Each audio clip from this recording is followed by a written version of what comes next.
Alkitab kita dalam Galatia 4 ayat yang ke-6.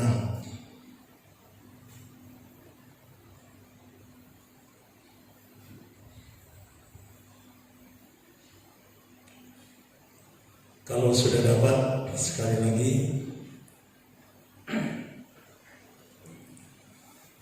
Galatia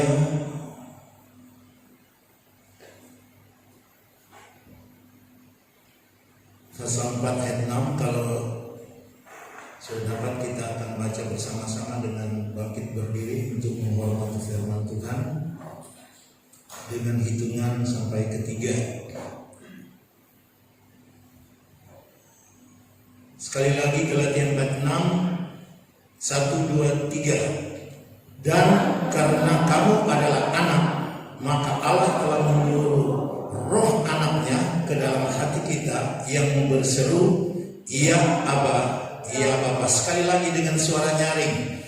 Dan karena kamu adalah anak, maka Allah telah menyuruh roh anaknya ke dalam hati kita yang berseru, "Ya Aba, ya Bapa." Semua berkata amin. Silakan duduk kembali. Saudara yang dikasih Kristus, masih dengan tema yang sama tetapi bagian yang kedua, yaitu nama Roh Kudus. Kalau kemarin kita sudah dengar tentang nama Roh Kudus, bagian pertama tersebut yaitu nama Roh Kudus yang menyatakan hubungan antara Allah atau Bapa dengan roh tersebut.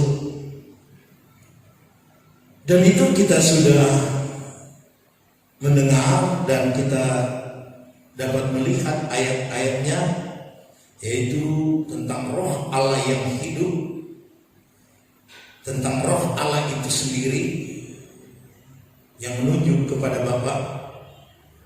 Dan juga di dalam Mazmur 104 ayat yang ke-30 dikatakan, di situ saudara temukan kata rohmu itu menuju kepada Bapa atau roh Tuhan. Di dalam Yesaya 11 ayat 2 itu menuju kepada Bapa, dan Yesaya 61 ayat 1. Kita sama-sama sudah mengikuti dan mendengarkan hal tersebut. Kalau roh Allah yang berhubungan dengan Bapa, tentunya juga ada roh Allah yang berhubungan dengan Yesus Kristus. Dan saat ini kita akan masuk di dalam roh Allah yang berhubungan dengan roh Kristus. Mengapa saya sampaikan ayat-ayat ini? Karena kalau kita mendengar dari YouTube, di mana banyak sekali konten-konten dari hamba Tuhan yang menolak Tritunggal Allah. Bahkan mereka adalah hamba-hamba Tuhan yang top. Tetapi ada juga hamba-hamba Tuhan yang sudah mengkonter itu di YouTube dengan penjelasan yang sangat jelas, sebagaimana juga saya sudah menjelaskan tentang Tritunggal dari pembicaraan seri di masa corona ini. Karena di masa corona ini juga mereka mengutarakan ide mereka bahwa mereka menolak Tritunggal Allah tersebut, supaya umat itu dapat berpegang teguh dengan prinsip doktrin ini yang sudah saya jelaskan di mana Yesus Kristus mengutus murid-murid ke seluruh dunia, dan yang percaya dibaptis dengan nama Bapa, Putra, dan Roh Kudus, atau Anak dan Roh Kudus. Yang mengatakan ini Yesus. Memang tidak ada mengatakan Tritunggal, tetapi dengan pengutusan yang keluar dari mulut Yesus ini, kita mau bilang apa? Bapa, Anak, dan Roh Kudus. Selain kita mengatakan Bapa, Anak, Roh Kudus adalah Tritunggal yang besar. Ada 3 nama di situ, berarti ada 3 pribadi, tetapi Dia adalah satu.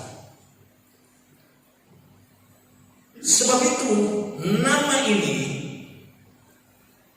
kita akan lihat dia berhubungan dengan Yesus. Kalau lalu Roh itu berhubungan dengan Bapa, sekarang ini berhubungan dengan Kristus. Roma 8, atau kita baca Roma 8 kalau saudara melihat. Tetapi kamu tidak hidup dalam daging melainkan dalam roh. Jika memang roh Allah diam di dalam kamu, tapi jika orang tidak memiliki roh Kristus. Jadi kita lihat di sini ada roh Allah dalam kamu, tapi jika orang tidak memiliki roh Kristus, dia bukan milik Kristus. Jadi ada hubungan roh ini dengan Bapa atau Allah dan Roh Kristus. Jadi roh yang ada sekarang ini, yang kita miliki, yang menuntun kita ini, dia itu berhubungan dengan Kristus. Ini sangat jelas. Juga kalau kita melihat selanjutnya, memang benar bahwa dia berhubungan dengan Kristus dan tidak bisa dipisahkan Roh Kristus ini atau Roh Kudus ini dengan Yesus Kristus atau anaknya. Sebab itu kalau saudara melihat Paulus mengajar jemaat yang ada di Galatia, dan saudara membaca itu di dalam Galatia 4 ayat 6, dan karena kamu adalah anak.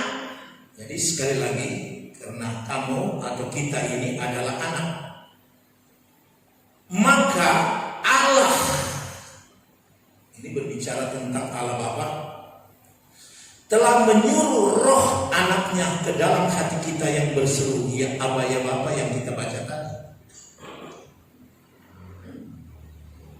Jadi kita lihat di sini, Allah Bapa telah menyuruh roh anaknya ke dalam hati kita. Jadi Roh Kudus yang ada di dalam hati kita berhubungan dengan anak. Sebab itu disebut roh anak atau Roh Kristus, karena dia berhubungan erat dengan Yesus Kristus, dan kemudian dia ada di dalam hati kita yang berseru, ya Aba, ya Bapa. Jadi ini sangat jelas sekali hubungannya dengan roh anaknya. Adakah ayat-ayat lain juga yang berhubungan dengan hal ini? Oh, ada banyak, tetapi saya memilih beberapa saja yang dapat disampaikan mengingat waktu. Kalau saudara melihat di dalam Filipi 1 ayat 19, karena aku tahu bahwa saudara semuanya ini ialah keselamatanku oleh doamu dan pertolongan Roh Yesus Kristus.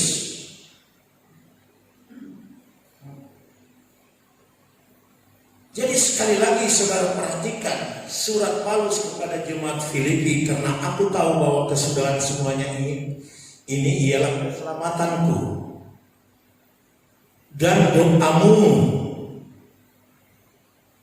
dan pertolongan Roh Yesus Kristus.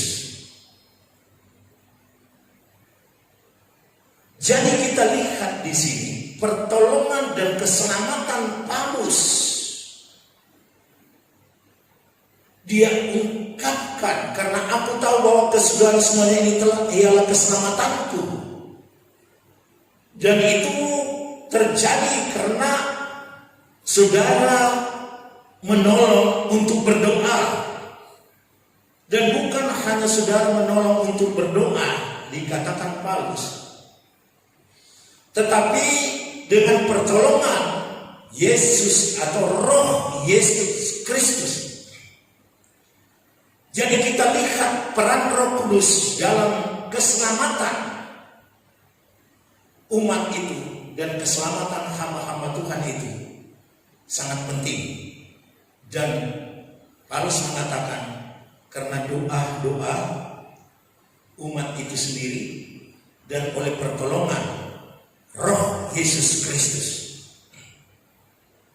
Jadi kehidupan kita juga di masa-masa sekarang untuk menghadapi COVID-19 di mana merajalela di permukaan bumi ini. Itu berkat dari doa-doa umat sedunia, termasuk doa kita semua di sini.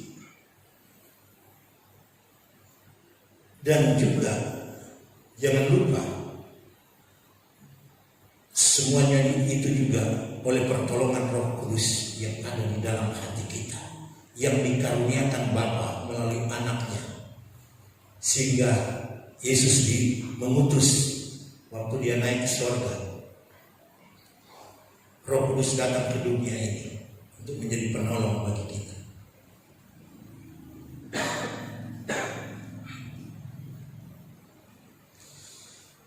Saudara jemaat yang dikasihi Kristus, jadi kita lihat hubungan antara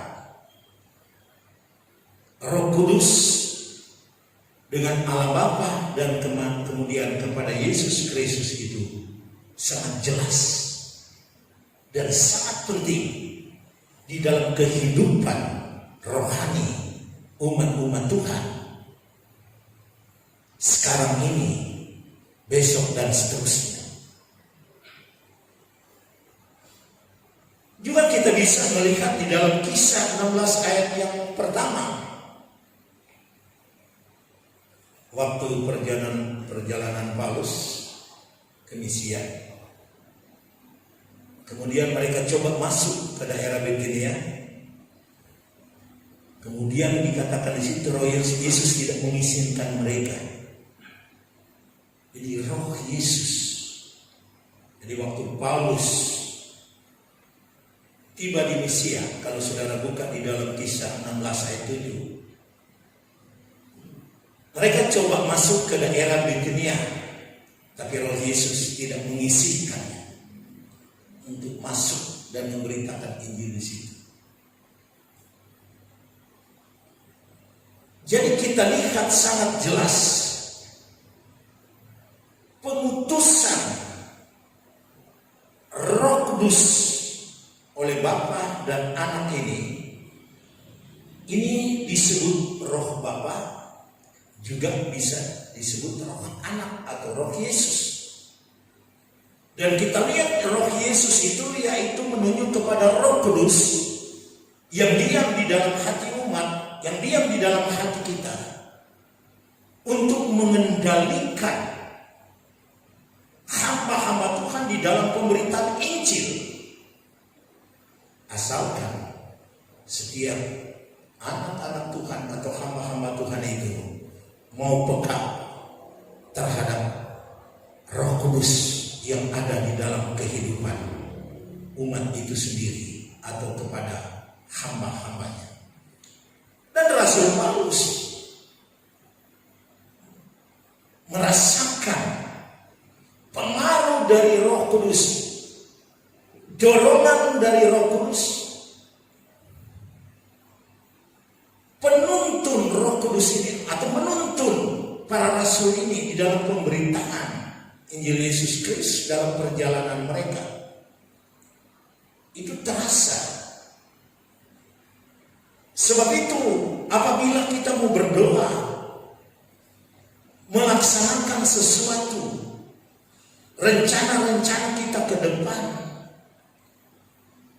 kita harus bertanya juga kepada Bapa, kepada Yesus Kristus, dan kepada Roh Kudus. Karena Roh Kudus itu yang sekarang bekerja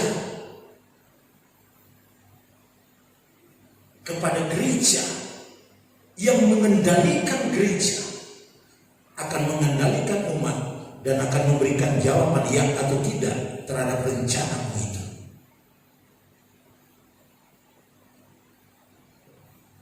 Sebab kehidupan kita ada di dalam tangan Bapa, Putra, dan Roh Kudus,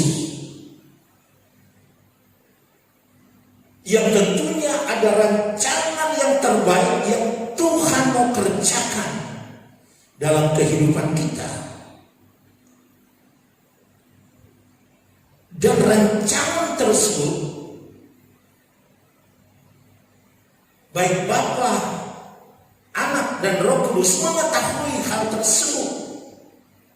Sebab itu kalau kita mau melangkah, dan kita melangkah dengan pikiran, niat kita tanpa persetujuan Tuhan atau termasuk Roh Kudus di situ,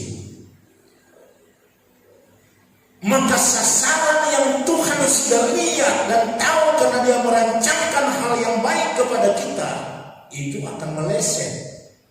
Saudara akan berjalan dan tidak menemukan rancangan yang baik yang sudah disediakan Tuhan. Sebab itu belajarlah berdoa dan belajarlah bertanya dan belajarlah peka terhadap suara Roh Kudus yang ada di dalam hati kita. Dia berbicara di dalam hati kita, bukan berbicara dari luar sana. Karena Dia memang ada di dalam kehidupan kita. Jadi dengan demikian, jelas bahwa Roh Kudus diutus oleh Allah Bapa dan Allah Anak. Kita lihat ayatnya di dalam Yohanes 15 ayat 26. Berulang-ulang ayat ini dibaca apabila kita berbicara tentang Roh Kudus. Tetapi penghibur, yaitu Roh Kudus yang akan diutus oleh Bapa dalam namaku, yaitu dalam nama Yesus, Dialah yang akan mengajarkan segala sesuatu kepadamu dan akan mengingatkan kamu semua yang telah kukatakan kepadamu.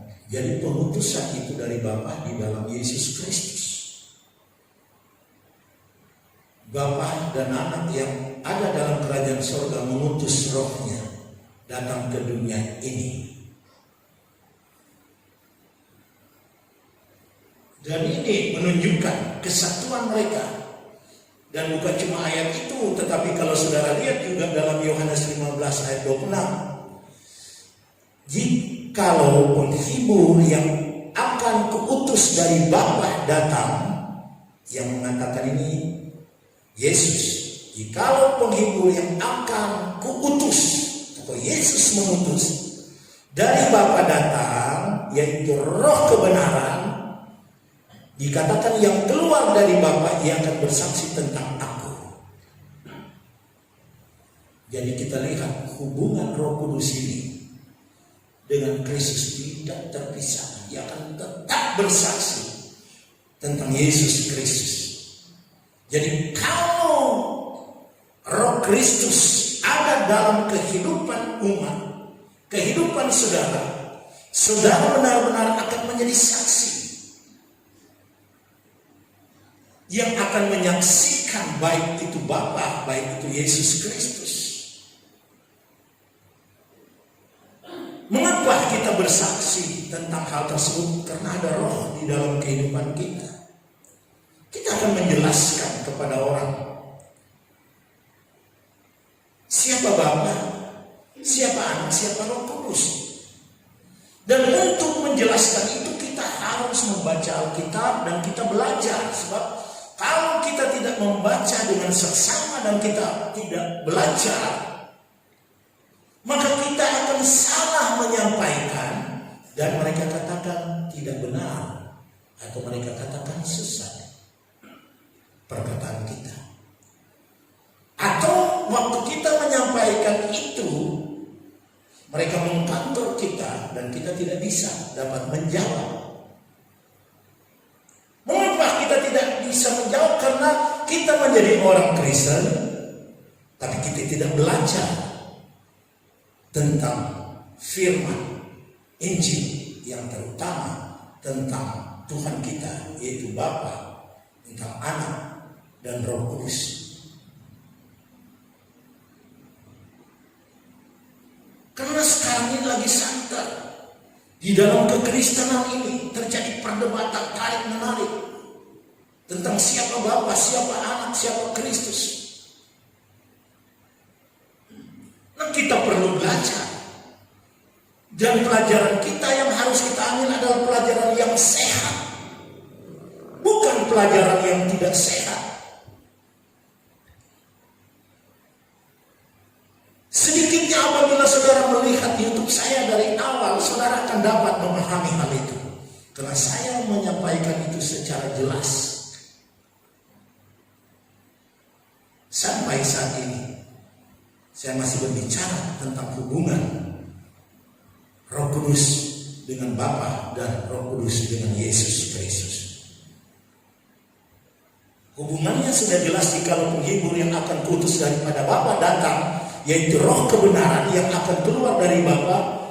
Kemudian ia akan bersaksi tentang Yesus Kristus. Itu hubungannya yang tidak terpisahkan. Oleh sebab itu, perlu kita ingat juga ketika Roh Kudus dicurahkan pada hari Pentakosta, di mana Roh Kudus itu datang sebagai Roh Kristus. Karena berhubungan dengan pembacaan kita tadi, bahwa Roh Yesus Kristus yang dari Bapa itu akan diutus kepada kita, akan diberikan kepada kita. Kiranya firman Tuhan pada pagi hari ini dapat memberikan pencerahan dan pengetahuan tentang siapakah Roh Kudus itu dan bagaimana hubungannya dengan Bapa dan hubungannya dengan Yesus Kristus. Puji Tuhan, Tuhan Yesus memberkati kita.